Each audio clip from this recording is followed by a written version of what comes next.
Për të folur për këtë ngjarje, dua të citoj një mik të ndjerë,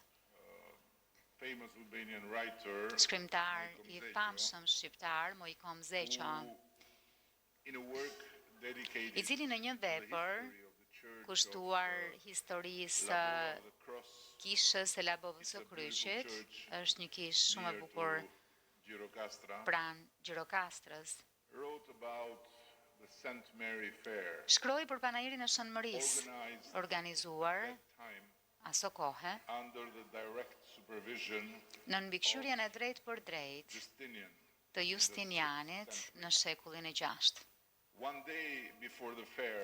Një ditë përpara panairit, tregtarët shtektues mbërrinin nga Gjirokastra, nga Libohova, për të tregtuar zejet e prodhimet e tyre ushqimore në një vend që njihej si lëmi i valleve.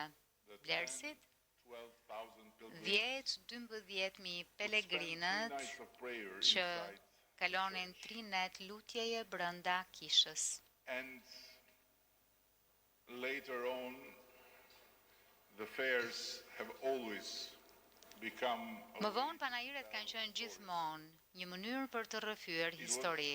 in this very same place Në po të njëjtin vend